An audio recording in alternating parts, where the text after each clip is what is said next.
You take a seed, you plant it, you grow it, you dry it, you roll it, you smoke it, and it goes down smooth. Hey! Spanning the globe to bring you the latest developments in medical cannabis, adult marijuana, industrial hemp, and spiritual ganja. It's time for the Marijuana Agenda with Russ Belville.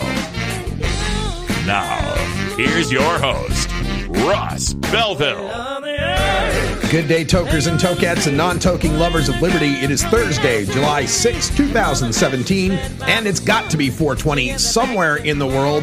We got an amazing show for you today, and it's going to be helping of CBD on today's show. I have been through something today that I can't wait to rant about, so stay tuned for that coming up. But first, we've got our cannabis headline news, where the lawsuit against Florida has commenced for banning medical marijuana smoking. In our Voice of the Industry segment with the National Cannabis Industry Association, we hear from Sal Pace from Pueblo County, Colorado, talking about the $420,000 worth of scholarships their high school students have earned thanks to marijuana tax money. In drug war data mining, a new study out from, or a survey, I should say, from BDS Analytics on happy tokers, how we are happy campers, they say, when it comes to our income, education, families, etc. Then in our cannabis community chat, an interesting dialogue with Vivian Stagg, a 61-year-old woman who is treating her tremendously debilitating seizures with CBD oil and some of her misconceptions about the legality of doing so. We'll follow that up with the radical rant on fooling people to break unjust laws. That ain't cool. Oh, it's all CBD today on the Marijuana Agenda. Stay tuned. It's gonna get hot. We'll be right back. You're listening to the Marijuana Agenda with Russ Belville. Hi, I'm Russ Belville from the Marijuana Agenda. Putting together the most comprehensive live weekday marijuana news talk program is a full-time job. Now you can do your part to ensure that listener-supported independent cannabis radio journalism can continue by becoming a patron of the Marijuana Agenda. Just log on to mjagenda.com and click the Become a Patron button. For your $4.20 monthly donation, you'll receive over 20 hours of original first-hour podcasts, plus other materials only available to paid subscribers. Or for just $9.99 a month, become a VIP patron. You'll get over 40 hours of podcasts for the complete program, including Toker Talk Radio, plus ad-free downloads of the segments heard on the Marijuana Agenda. Plus, VIPs get exclusive access to the video replay of the 2-hour live stream show and downloads of the spreadsheets and charts I provide from my years of curating marijuana data sets. Thank you for your support, and remember, I cannot do it without you. Please become a patron today at mjagenda.com. The Marijuana Agenda, Kevin Sabet's boogeyman since 2012. You have offended my family, and you have offended Shaman Temple. Yes, might have gotten away with it, too. If it wasn't for these blasted kids and their dogs. Looking for the 420 friendliest way to visit beautiful legal Potland, Oregon? I'm Lori Duckworth, inviting you to come stay with us at Delta 9 House and Studios. You get your own private room with queen bed and access to our high-speed Wi-Fi, premium entertainment system, and more. We'll even cook you breakfast. Look us up on Facebook at Delta 9 House. That's facebook.com/Delta9House. Delta 9 House is booked through Airbnb.com. City of Portland permit number 17-159855.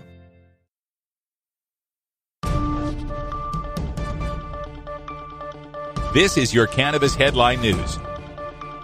Brought to you by MarijuanaMoment.net, the complete source for all your marijuana news in one morning newsletter from Marijuana Majority Founder Tom Angel.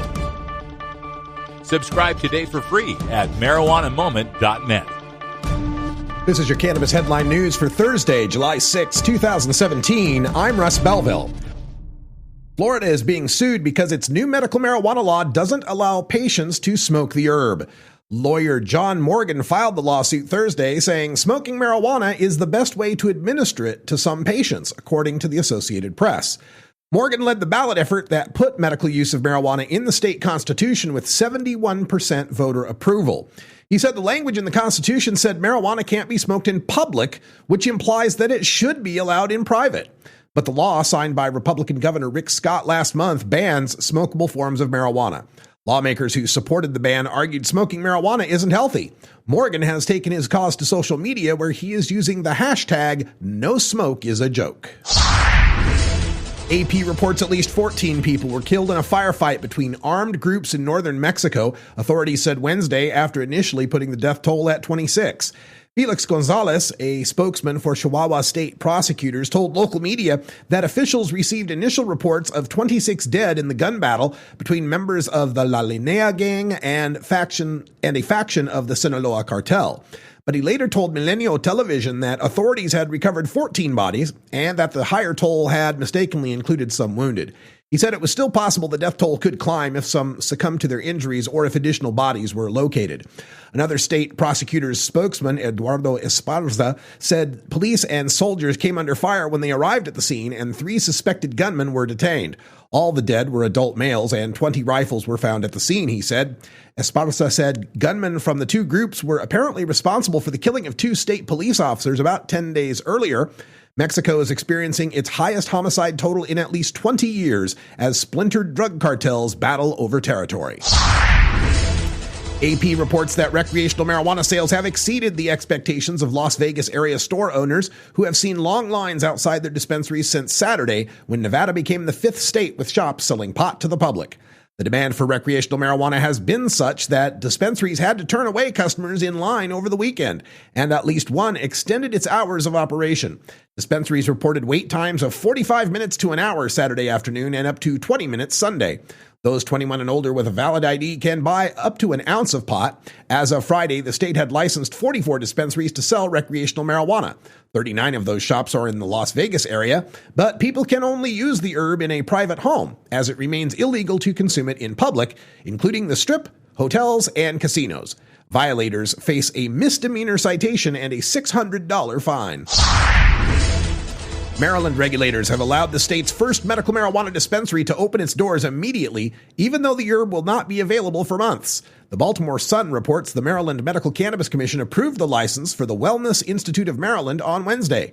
The first crop is not expected to be ready until after Labor Day, but owner Michael Klein says the company will take pre-orders Thursday. A year ago, the commission awarded 15 preliminary growing licenses and 15 preliminary processing licenses. If those firms are not granted final licenses by August 15th, the commission could revoke the company's opportunity to work in Maryland. The commission's executive director, Patrick Jameson, says the commission plans to approve more licenses after each applicant undergoes a final state inspection. Court records indicate that a 13-year-old girl who was found dead in a house over the weekend was kidnapped after the boyfriend of one of her relatives stole about 22 pounds of marijuana, according to AP. The body of Siobhan Randall was discovered at the Dallas house late Saturday night after being reported abducted Wednesday from a home in Lancaster, located south of Dallas. A 19-year-old man was also found dead in the house. 2 men are charged with aggravated kidnapping in the case. A City of Lancaster spokeswoman says the investigation continues. Laquan Wilkerson, charged with aggravated kidnapping for ransom and reward, was jailed Monday on a $1 million bond. Devontae Owens, charged with aggravated kidnapping, was jailed on a $500,000 bond. Wilkerson's attorney had no comment. It wasn't clear who was representing Owens. This has been your Cannabis Headline News for Thursday, July 6, 2017. I'm Russ Belville.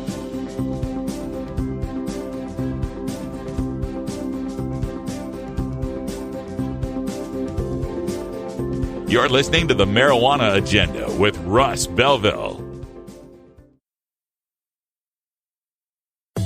If you work in the cannabis industry, consume marijuana, or just support freedom, you need to know about breaking policy news that affects you.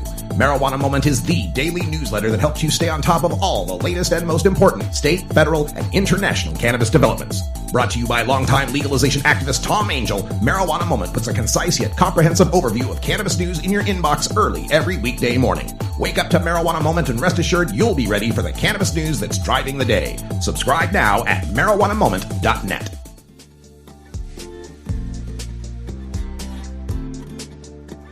I'm Russ Belville from the Marijuana Agenda. Join me for A Sensible Future from Students for Sensible Drug Policy every other Tuesday here on the Marijuana Agenda. Learn more at mjagenda.com/about.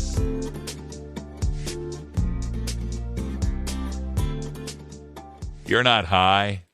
You're listening to the Marijuana Agenda with Russ Belville. I was told by the DART task force in Toledo that they're actually sprinkling fentanyl on marijuana now. Okay, maybe you're a little high. At Herbie's Cannabis Seeds, we pride ourselves on bringing you the best quality seeds from the world's most respected cannabis seed producers, all at the lowest online prices. You can find Herbie's Seeds at herbiesheadshop.com. All cannabis seeds are sold as souvenirs and as a means of preserving cannabis genetics. Herbie's Seeds in no way intends to condone, promote, or incite the use of illegal or controlled substances. We strongly urge all prospective customers to check their national laws prior to placing an order. Herbie's Seeds at herbiesheadshop.com. Proud sponsors of the Marijuana Agenda with Russ Belville.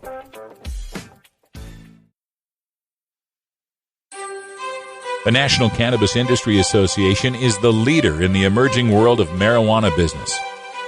Today, we feature highlights from NCIA's successful podcast on CannabisRadio.com to bring attention to the issues and entrepreneurs creating the fastest growing industry on earth. Learn more as we take a listen to the voice of the industry.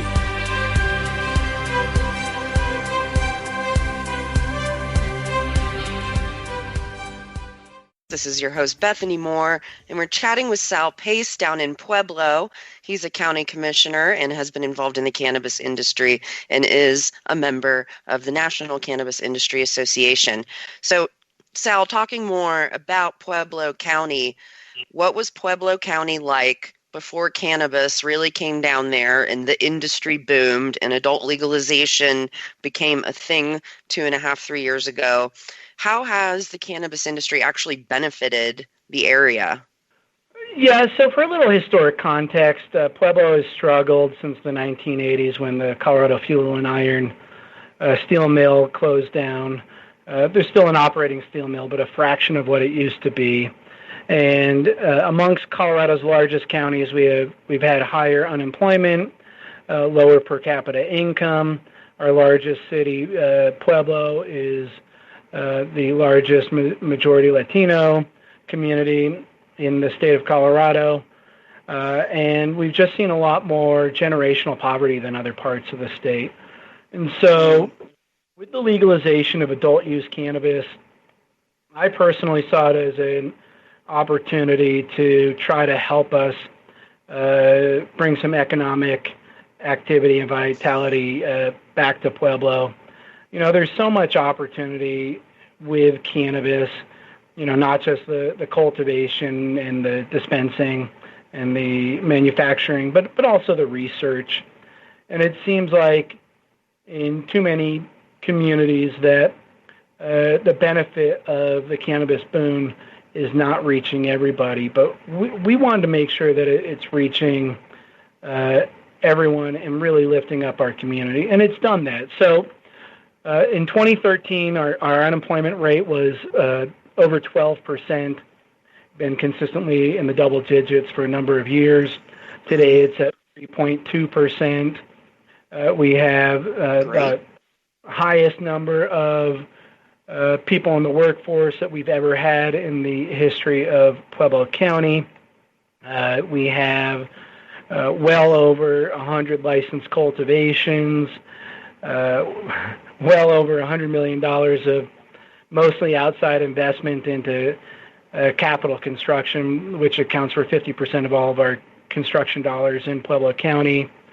We're exporting roughly about $50 million a year in cannabis from Pueblo, mostly to the Denver metro area, and virtually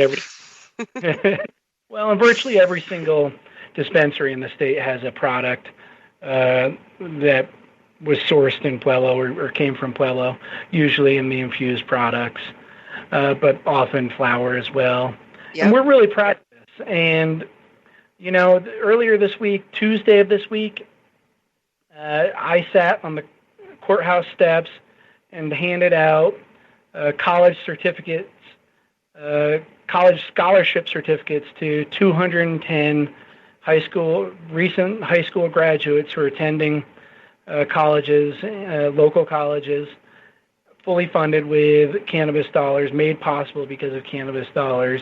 Wow. And it's really the opportunity for cannabis to bring that economic opportunity, that hope to all parts of the state, and it's really making a difference here in Pueblo. That's great. Yeah, I want to get more into how the taxes have created scholarships, and I also want to talk more about the academic research.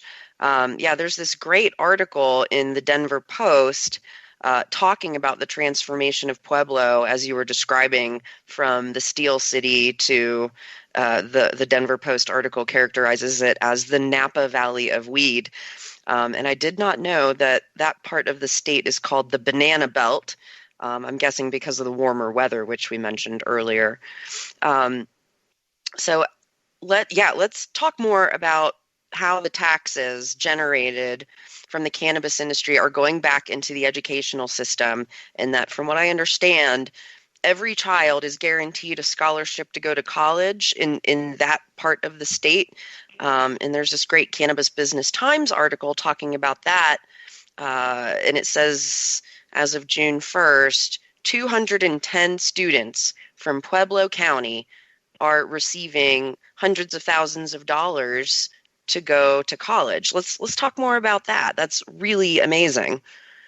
So, it's really the symbiotic relationship of a couple projects. For 10 years that I've been in elected office, I have been looking for an opportunity to try to bring affordable college or a scholarship to every single high school senior here in Pueblo. I believe if we're going to break the cycle of generational poverty, you have to provide economic opportunity. And then with the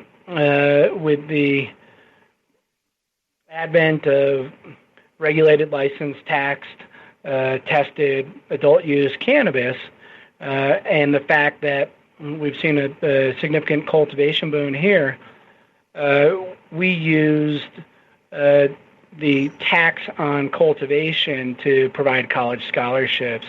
And it's our mission and we're doing it this year with all high school seniors, to guarantee that every high school senior who wants one can receive a college scholarship funded with our cultivation excise tax.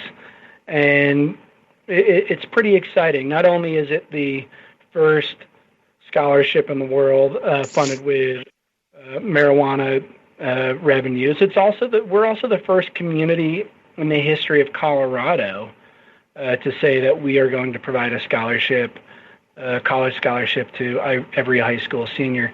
When I was handing out these certificates on Tuesday, afterwards, there were at least a dozen kids, and it was exciting. Their parents were there, and people got dressed up, and people are taking photos, and people are glowing. And I had at least a dozen kids come up to me and say either they weren't going to go to college this fall, or they weren't going to go to CSU Pueblo or PCC, the local colleges who qualify currently under the current iteration of this program. But because they received a scholarship, they decided to go to school next year. And so I know not only is that going to impact those kids, it'll impact their parents, but it'll impact their kids and start to make change for generations down the road. Now, we do a ton of stuff with our tax revenues, from parks to opiate addiction counselors to homeless programs. Great. I can't list them all, but one of the exciting ones, and I hope we'll talk about it a little more, is the Institute of Cannabis Research at Colorado State University, Pueblo. Yeah, for sure. Yeah, we'll get back into that when we come back for our last segment. It's so great for me to hear how the tax revenue is being directly applied, and you can see real results in this scholarship program. And I know lots of folks, we kind of talk about, gosh, isn't all this cannabis tax revenue supposed to go back into the state, and where is that going? And people are unsure where these tax revenues are going. But from what you're telling me in Pueblo County, that is an immediate result of tax revenues going and impacting lives. like straight A to B. That's fantastic. Great job with that program down there for sure. Yeah, well, I'll tell you briefly, when I talk all over the country to local elected officials and to legislators about marijuana, I always recommend that they show exactly where the money's being spent. It helps out with people understanding how significant that this can be for improving a community. So true. I couldn't agree more. So we've been talking about how the cannabis industry has impacted Pueblo County and that region down there in the community. And then also there's interesting things happening on the academic level as far as the research going. And again, there's a great article in the Westward about how Pueblo County is kind of leading the way through the Colorado State University Pueblo. They have the Institute of Cannabis Research down there. Can you go into that more and tell me about your role in that? Absolutely. So my vision was not only to help Pueblo benefit economically originally from cultivation and from the legalization of adult use marijuana, but what could we do for creating sustaining research, intellectual property, growing this hub of research around cannabis. And so I actually earmarked over $250,000 for research to Colorado State University Pueblo before they ever asked for it and before the legislature ever acted. And we simply started off by contracting a number of research projects regarding cannabis. And then from there, I helped lobby U.S. senators, the governor, the legislature, to create the Institute of Cannabis Research. And now there's over 36 PhDs working on cannabis-related research at CSU Pueblo. The Institute is the first of its kind at a 4-year accredited degree-awarding university. They just hosted their first annual conference. Raphael Mechoulam, the father of cannabis from Israel, came. Yeah, he's amazing. The man who discovered THC, CBD, and the father of cannabis, is that what his nickname? Father of Cannabis Research, that's it. Yep, absolutely. And so he was here. Dr. Sue Sisley, a lot of folks know Sue. She's an associate professor doing research through the Institute. They now have a budget over a few $1 million a year, $2+ million conducting research. They've started a peer-reviewed academic journal, and they're doing a whole host of research from looking at the impact of PTSD from cannabis to brain waves, to looking at the energy consumption of outdoor and greenhouse grows. They're studying cross-pollination, which is a big issue we're dealing with when we consider low THC hemp. And so they're just doing a lot of exciting work, and it's really becoming an epicenter of research regarding cannabis. And it's just amazing to see all this change happen in such a short amount of time. This episode was produced as part of the Marijuana Agenda with Russ Belville, the daily news and interview podcast covering the world of medical cannabis, adult marijuana, industrial hemp, and spiritual ganja. MJAgenda.com.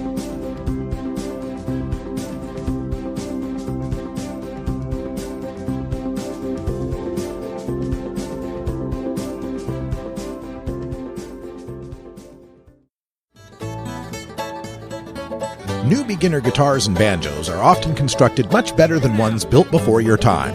Why struggle? Get a new instrument or fix the old one. The trusted professionals at the Fingerboard Extension will evaluate your instrument for free. Repairs are priced for people who work for a living. Stop by the Fingerboard Extension downtown Corvallis at 120 Northwest 2nd Street today, or check out its inventory on the web at fingerboardextension.com. It's time for cannabis facts about teen drug use from Robert Platshorn's thesilvertour.org. This message is supported by our donors and Hemp Inc., a public company poised to lead America's hemp revolution at hempinc.com. A recent survey by the U.S. Centers for Disease Control indicates that in states that have legalized medical marijuana, the rate of marijuana consumption among high school students has not increased. In fact, in legal states like Colorado, teen use has actually decreased significantly. It's simply no longer a big deal for teenagers in legal states. This was Cannabis Facts from thesilvertour.org, an educational nonprofit supported by our donors and Hemp Inc., a public company poised to lead America's hemp revolution at hempinc.com. You're not high. You're listening to the Marijuana Agenda with Russ Belville. It's not recreational. It can be destructive, and it consistently is destructive. Okay, maybe you're a little high. Hi, I'm Russ Belville from the Marijuana Agenda. Putting together the most comprehensive live weekday marijuana news talk program is a full-time job. Now you can do your part to ensure that listener-supported independent cannabis radio journalism can continue by becoming a patron of the Marijuana Agenda. Just log on to mjagenda.com and click the Become a Patron button. If you're an organization or business looking to promote your brand, we have sponsorship patronage available at mjagenda.com. Sponsorship includes 15 and 30-second ad breaks and 6-minute interviews on the podcast, depending on sponsorship level, which begins at $19.99 a month. Thank you for your support, and remember, I cannot do it without you. Please become a patron today at mjagenda.com.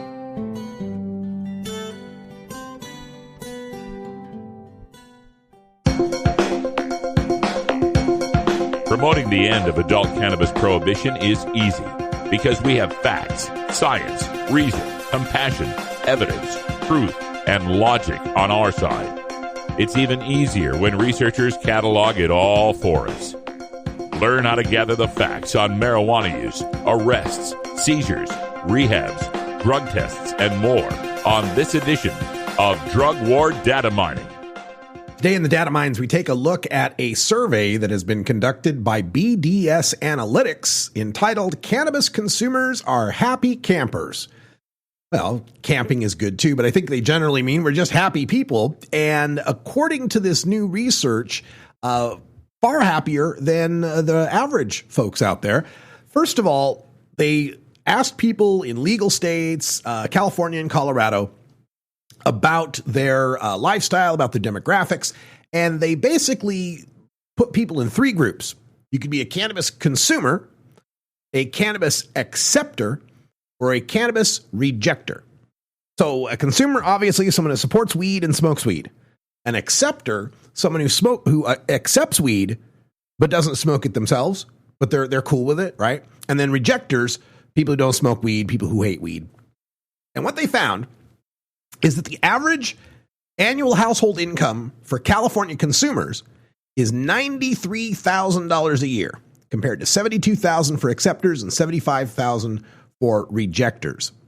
The percentage of people holding master's degree in California among consumers, 20%, compared to 13% for acceptors, 12% for rejectors. And full-time employment in Colorado, 64% of consumers are full-time employed, compared to 51% of acceptors and 54% of rejectors. Now, there is something in this we should point out, kind of a confounding variable involved here. This thing about the average household income among the California consumers being $93,000 does suffer from a bit of a bias. People that consume cannabis have the kind of money to be able to buy cannabis. So perhaps that has something to do with it. It's already a self-selecting group. If you're a person who's consuming cannabis, you're already a person who's got more money on average.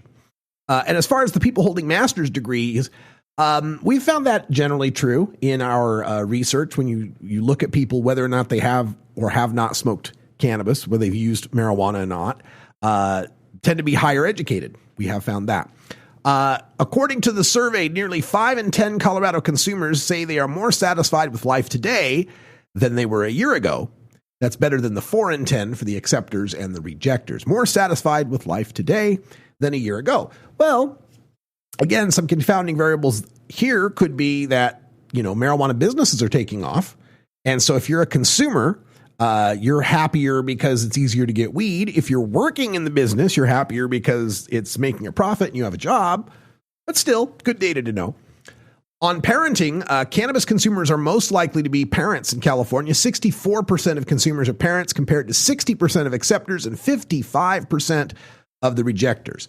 This was interesting to me in that we usually find a saddle. We call it this little saddle in the childbearing years. Your support for marijuana is way high up in the early 20s and college years. It dips way low in your mid-30s, your 30s or mid-30s, mid-40s. And then after the kids leave, you get that empty nest syndrome, and the support for marijuana goes back up. So you usually have this trough in the data when it comes to support for marijuana. But this is telling us that the consumers were more likely to be parents than people who don't consume by a wide margin, 64 to 55.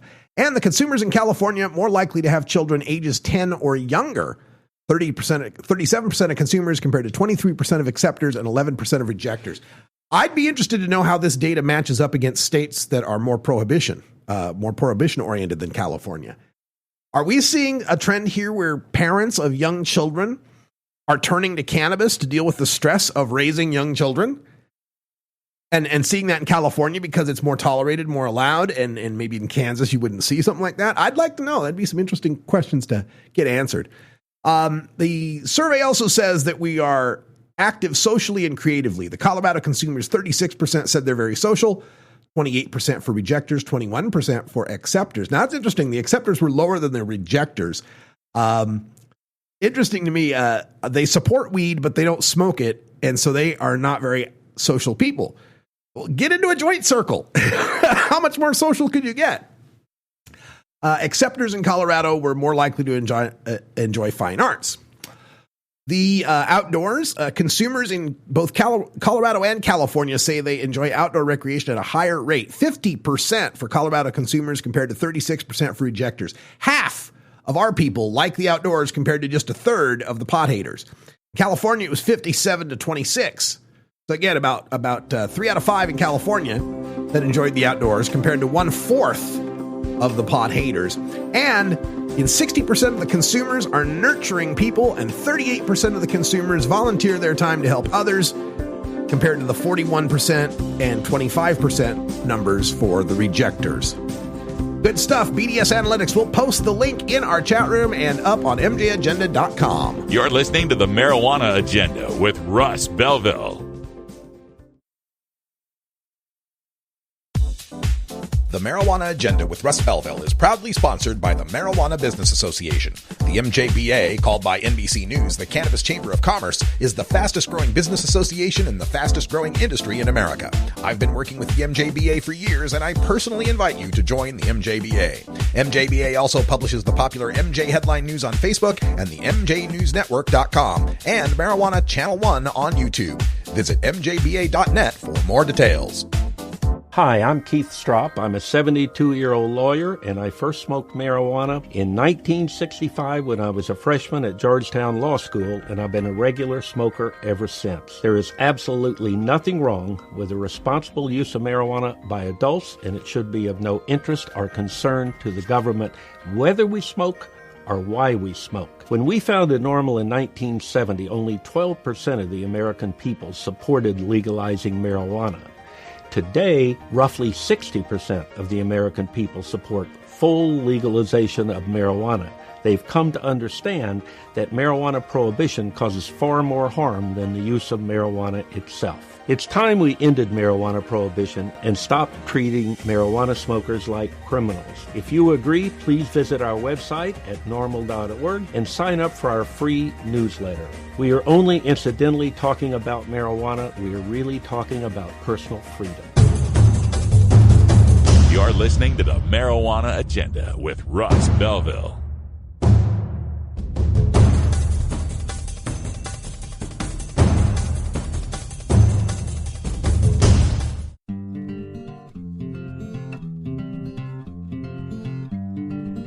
I'm Russ Belville with the Marijuana Agenda. Join me every 4 weeks for Cultivator's Corner with Jorge Cervantes from marijuanagrowing.com. Learn more at mjagenda.com/about.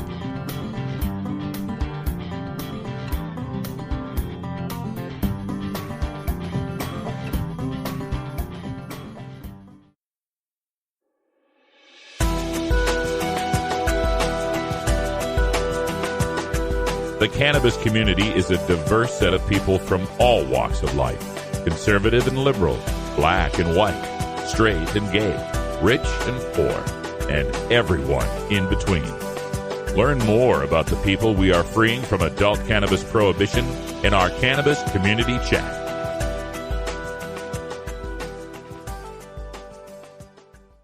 Welcome to our Cannabis Community Chat. I'm Russ Belville, and joining us on the chat today, we have Vivian Stagg. She's living in Bullhead City, Arizona, and has a remarkable story to tell about the use of cannabidiol oil, what we know as CBD oil, derived from the cannabis plant, for medical purposes. So first of all, Vivian, welcome to the program.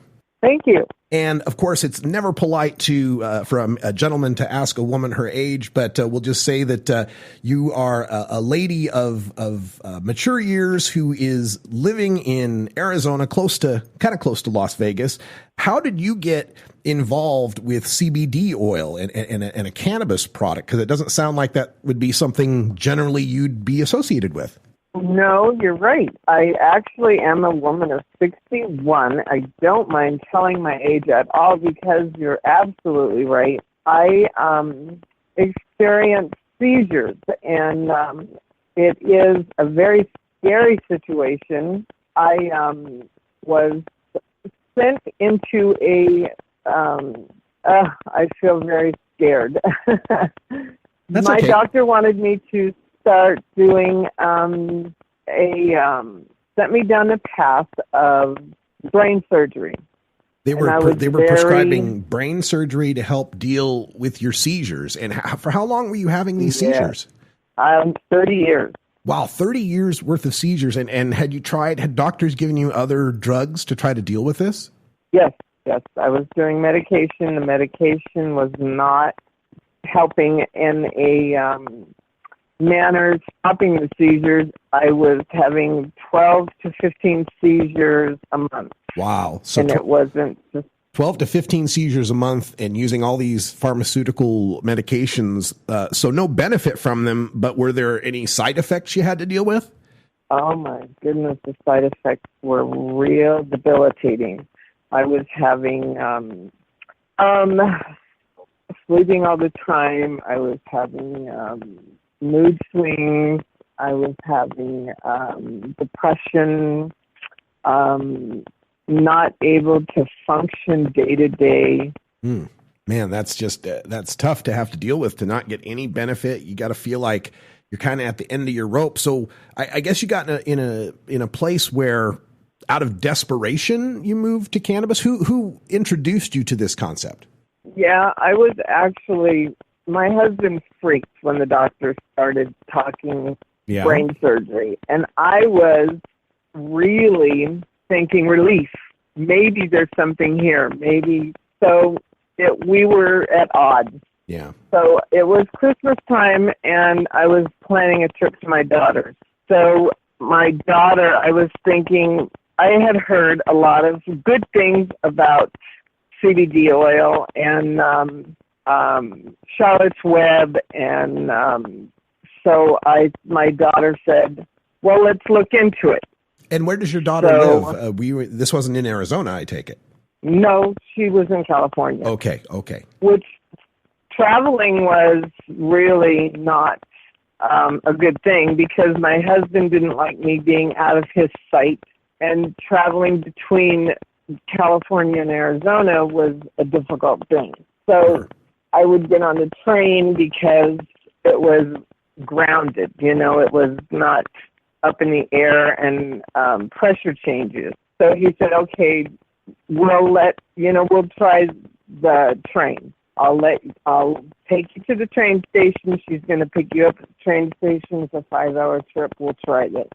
So I did it. And when I got there, my daughter started talking about the CBD oil, and she gets on the internet, and we start going through this. I was real scared because we're talking about marijuana, hemp meds, and I didn't know, where we're going.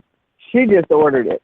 She just got on the internet and she ordered it, and I was excited. I was scared, and it came within days before I left California. Wow. And so you got the CBD oil delivered through the internet. You managed to get a hold of some. What was it like for you the first time you tried it? Did you notice any immediate effect? Actually, yes, I did. We went it came in the mail, and we did it right away. I did follow the directions, pumped it under my tongue, and we went on a shopping spree, my daughter and my son-in-law. And I had a seizure. And they noticed, because, of course, I'd had seizures in her presence before, and the hemp meds, instead of rolling around and going unconscious, I just stood there in the store, and she said, when I came out of the seizure, they're staring at me, and I'm going, oh, my God, no. And she said, yeah. And I'm like, I didn't. And she said, yep. So she said, but it was way different, Mom. You responded to me. I could tell you could hear me. You were very still. No one even noticed. I said, you're kidding. And she said, nope. And I'm looking around, and no one even was paying any attention to us. Wow. So we did notice the difference right away. I didn't seem to be jerking and shaking, and I didn't have a sore tongue. I didn't bite my tongue. Mm-hmm. I just seemed to stand there. Wow. So we did notice the difference right away. So it's not an elimination of seizures, but certainly a reduction in the severity of it. Has that reduction increased? Have they gotten lesser and lesser when you do have a seizure? Oh yeah. I mean, that was the first dose of CBD oil. Yeah. So as I was able to notice the difference in the seizures, so I increased the dosage, and we were able to, it's different. I am now down to 1 seizure a month. Amazing. Now, does this also require you to still use some of the pharmaceuticals, or did it allow you to kick some of them? Oh, God, yes. I have been able to, no side effects. I have gotten down from 5,000 milligrams a month of the pharmaceuticals plus several different medications. I have gotten rid of all but one pharmaceutical. Wow. And I'm down to 3,000 units a month or a day. And I was up to 5,000 units a day plus all kinds of other pharmaceuticals. Man. So I'm not having any side effects. Right. That's wonderful no news, depression. Vivian. I'm also wondering about the economic aspect of it, because, the CBD oil is considered illegal by the federal government. And so insurance often, or as far as I know, doesn't pay for these kind of medications. What's the cost for you to be able to use this CBD oil? The cost is absolutely not even an issue, considering the benefit. Oh, sure. Compared to paying a whole bunch of money for pharmaceuticals that don't work and then mess you up with side effects. Absolutely. But there are many patients out there that might not have the financial means. I mean, is this expensive for you? I really don't feel comfortable discussing the financial. Okay, that's no problem. I'm glad you're getting relief. That's fantastic. And so you're in Arizona. And so did you become a medical marijuana patient in that state? Actually, I don't even have to. Oh, really? It isn't. The CBD oil is not illegal. There's no THC. There's I don't have to carry a marijuana card to get the CBD oil, and it's able to be shipped right straight to my home over the internet. Well, Vivian, I should warn you that the DEA just released a statement today on CBD oil, and they believe that it is federally illegal to ship it across state lines and federally illegal to possess it. So I don't know who gave you that information, but I would warn you that you are, at least according to the DEA, breaking federal law, and I wouldn't want to see you get in trouble. Well, so far I haven't had any issues. And I don't think they're going to go after you. You're a nice lady, and it seems like it's doing wonders for you as far as your health goes. So that's great news. What really is a shame, that I feel is a shame, is what an issue. Why is it even an issue if it's helping people medically? Exactly. People, and we're talking not just seizures. We're talking all kinds of issues. People are using this with all kinds of different issues. Why are they making it an issue? I don't understand it. Because I definitely was someone, I'm in my 60s. I never understood marijuana or getting high, and I'm not getting loaded or having,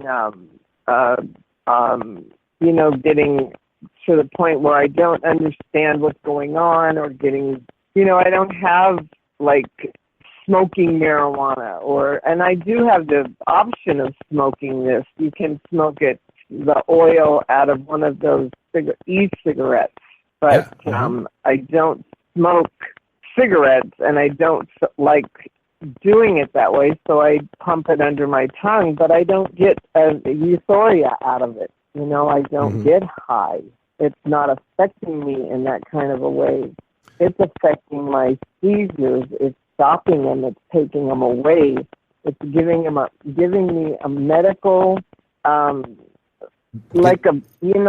it's taking it away. Yeah, it's helping me. It's amazing medicine. So, is this something now that is on your political radar? Something you want to talk to your elected officials about to end this, so people all absolutely. Absolutely. I'd love to be a spokesperson to bring this to the forefront, to say, hey, why can't we use this to help people? Very well put. Vivian Stagg. I would love to do that. Yes, we hope we can get you in front of some legislators soon, because you've got such a compelling story to tell, and we appreciate you taking the time to chat with us about this very important issue of CBD oil. And we wish you all the best in your further use of the oil and your recovery. I'm glad this is working for you. It is. It's made an amazing difference. I've even gone as far as 3 months without a seizure, and that from 12 to 15 seizures a month. Wow. Yeah, that's amazing. Thank you, Vivian, for being on the program with us today. We really appreciate it. Thank you for getting the word out, because I really think it's an important word. This episode was produced as part of the Marijuana Agenda with Russ Belville, the daily news and interview podcast covering the world of medical cannabis, adult marijuana, industrial hemp, and spiritual ganja. MJAgenda.com.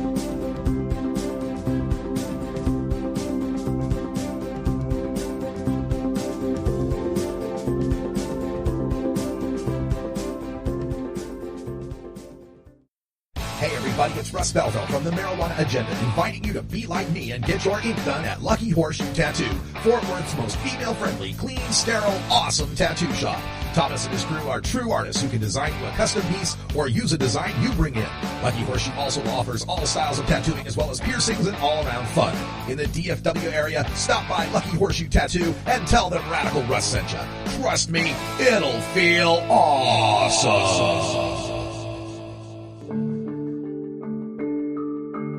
My daughter has diplegia, cerebral palsy, which is sort of from the waist down, so her lower limbs don't work effectively. After age 2.5, she began to show signs of autism and self-injurious behavior.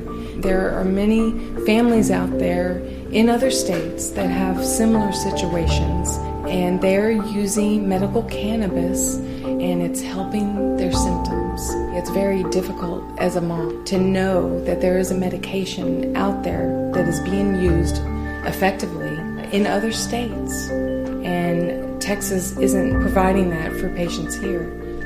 Medical cannabis could greatly improve the quality of life for my daughter. It is absolutely inhumane for lawmakers to keep medical cannabis from patients.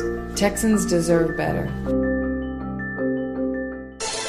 The marijuana agenda, like the gay agenda, only with better music.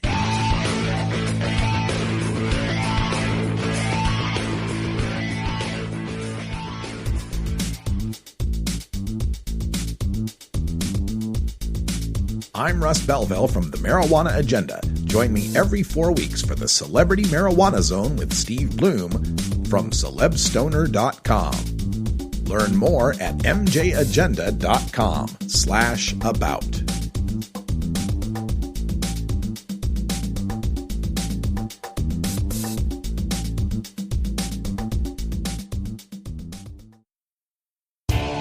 Total war against public enemy number one. 10 federal criminal penalties for 1 ounce of marijuana. Marijuana is probably the most dangerous drug. Legalization is just another word for surrender. I experimented with marijuana and didn't inhale. This is not medicine. This is a Cheech and Chong show. Encourage people to use less drugs. I inhaled. That was the point. I think it would be a mistake to legalize. Negative reports coming out of Colorado. People don't smoke marijuana. The interview was going so well when it happened. I was speaking to a 61-year-old woman from Arizona named Vivian Stagg. A public relations firm had contacted me wondering if I'd be interested in interviewing Vivian about her use of hemp-derived CBD oil to treat her intractable seizures. I checked out the website for Vivian's story. It appears on a site called cannaeffect.org. It's a very professional-looking webpage that is a collection of patient stories. It claims that it applied for a 501c3 tax-exempt classification, and it's registered to a San Diego company called CIB Holdings. Vivian's experience is like that of so many patients I've interviewed in the past decade. She's had a terrible case of debilitating seizures. She exhausted every pharmaceutical option that plagued her with side effects but offered no relief. And when doctors suggested her next option was brain surgery, it was then that her daughter helped her begin a regimen of CBD oil.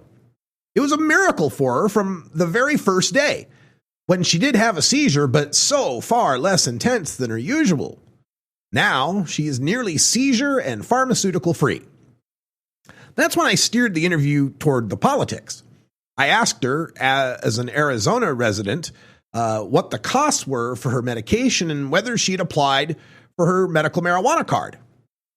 She replied, quote, "Actually, I don't even have to. The CBD oil is not illegal. There's no THC.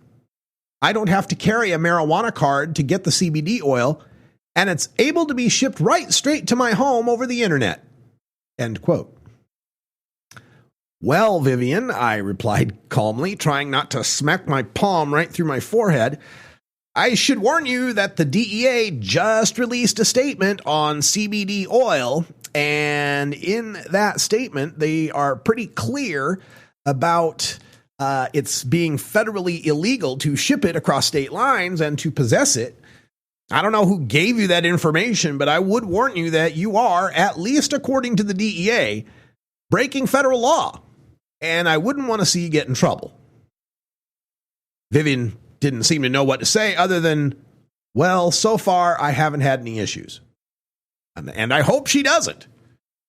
She's not only breaking federal law, she's breaking Arizona law if she doesn't have a medical marijuana card. So as we continue the interview, she noted how she was able to get off of so many pharmaceuticals by using her CBD oil. I followed up by asking about the relative cost. How much does her monthly regimen of CBD oil run compared to what she spent on those pharmaceuticals? She demurred by saying there's no comparison to all the money wasted on the pharmaceuticals that didn't work. And well, I persisted because that wasn't the question. I asked her again, what does her monthly regimen of CBD oil cost? She told me she didn't feel comfortable talking about the cost. So after we concluded the interview, the public relations representative who had put together our phone interview wanted to interject about my statements on CBD oil's legality. She told me she had material she could send me. She mentioned something about Section 7606 of the Farm Bill. She even brought up the 2004 Hemp Industries Association versus DEA lawsuit. Well, it seems like the people who want to promote the sales over the internet of CBD oil really don't want me pointing out two core truths. 1, it's illegal. 2, it's expensive. I replied to the PR flack with the truths about the lack of CBD in the hemp stalks and seeds that these companies purport to get their oil from. The limited application of Section 7606 of the Farm Bill solely to universities and state ag departments conducting research, not making medicine. And that the 2004 HIA versus DEA lawsuit applied only to THC, not CBD, from hemp in foodstuffs and topicals, not medicine.